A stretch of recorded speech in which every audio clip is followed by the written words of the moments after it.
E aí pessoal, tudo bem? Eu sou o Rafael Coelho e você está no canal Coelho PC Dicas. E hoje eu vou analisar o Aerocool Prime, um gabinete compatível com placas-mãe ATX, com lateral em vidro temperado, tamanho compacto e iluminação RGB. O Prime tem um preço bem interessante para um gabinete com essas características, em torno de R$300 nesse momento. Então, vamos ao gabinete. Na primeira visão geral, o que se destaca no Aerocool Prime é a sua lateral esquerda totalmente vidro temperado, bem como a frente com a parte central em plástico branco, iluminada por LEDs RGB. Ele tem 442 mm de altura, 205 mm de largura e 377 mm de profundidade. Assim, ele é relativamente compacto quando comparado a outros gabinetes ATX. Principalmente a sua profundidade é menor do que o usual, de forma que ele pode caber melhor em mesas com pouco espaço. A lateral direita é totalmente lisa, sem nenhuma abertura nem dobra. O painel dianteiro é feito em plástico, tendo uma área central com plástico branco, que é iluminada por LEDs RGB quando o computador está ligado. Nas duas laterais deste painel,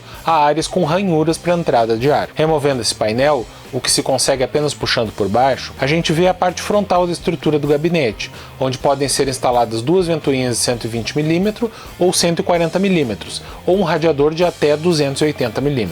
Aqui podemos ver a fita de LEDs RGB que faz a iluminação desse painel. No painel superior, o Prime tem uma área gradeada coberta por um filtro de ar fixado magneticamente. Embaixo desse filtro tem uma área gradeada com abertura para a instalação de uma ventoinha de 120 mm. Na parte da frente desse painel temos os botões LEDs e conectores. Aqui temos o botão liga-desliga, os LEDs de ligado e de atividade de disco, um botão que seria de reset, mas que é na verdade utilizado para trocar o padrão de iluminação, conectores para fone de ouvido e microfone e duas portas USB 3.0. O gabinete não tem portas USB 2.0. No painel traseiro vemos que a fonte é instalada na parte inferior. O gabinete tem 7 slots de expansão, que é o padrão para gabinetes ATX. Nesse painel já vem instalada uma ventoinha de 120 mm. Infelizmente o fabricante não divulgou as características dessa ventoinha. No lugar dela você pode também instalar um radiador de 120 mm. No painel inferior temos uma abertura para a entrada de ar da ventilação da fonte de alimentação, infelizmente sem filtro de ar. Agora vamos dar uma olhada no interior do Aerocool Prime. Olhando pelo lado esquerdo, vemos que ele não vem com a popular chapa que separa os compartimentos da placa-mãe e da fonte de alimentação, que o pessoal costuma chamar de PSU cover. O interior do gabinete é bem livre, apenas com uma pequena gaiola para discos rígidos na parte inferior frontal. Há várias aberturas para a passagem dos cabos. Um detalhe interessante é a enorme abertura pelo lado da solda da placa-mãe, que permite que você instale ou remova certos tipos de cooler sem precisar retirar a placa-mãe do gabinete. Também vemos alças onde você pode passar abraçadeiras ou arames para amarrar os cabos para fazer a organização. Aqui temos a parte interna do gabinete, com espaço para a instalação de uma placa-mãe ATX, Micro ATX ou Mini ATX. O gabinete suporta placas de vídeo de até 302 mm de comprimento, desde que você não instale ventoinhas ou radiador no painel frontal. Ele suporta coolers com até 159 mm de altura. Os slots vêm com tampas de metal fixas,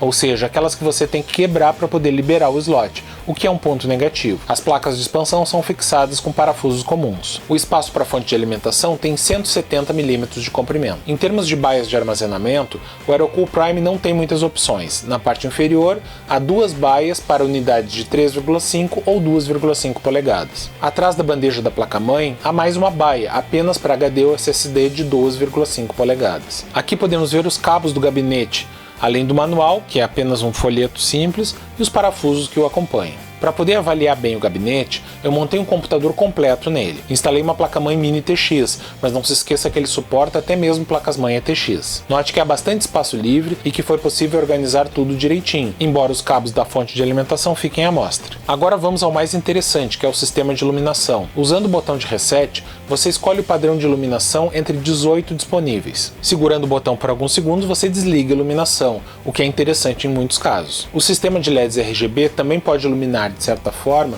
o interior do gabinete. O Aerocool Prime pode ser facilmente encontrado em lojas online, e eu achei que ele combina muito bem o bom espaço interno, o tamanho compacto, o preço e o visual bacana, principalmente pela lateral em vidro temperado e pelos LEDs RGB. Ele tem um bom fluxo de ar, principalmente se você instalar ventoinhas no painel frontal. Mas mesmo só com a ventoinha do painel traseiro que já vem com ele já é capaz de dar uma boa refrigeração e não causar problemas de aquecimento. Então vamos aos pontos positivos e negativos do Aerocool Prime. Pontos positivos: visual muito bacana, LEDs RGB, lateral esquerda em vidro temperado, bom espaço interno, excelente possibilidade de ventilação, fácil de organizar os cabos, 2 portas USB 3.0. Pontos negativos: não vem com filtros nas entradas de ar, só tem 3 baias para discos rígidos ou SSDs, não tem mecanismos para instalação de discos rígidos sem ferramentas e as tampas dos slots não são reutilizáveis. É isso, pessoal, obrigado por assistir até o final. Se você gostou do vídeo, não esquece de deixar o like e se inscrever no canal para não perder os próximos vídeos. Valeu!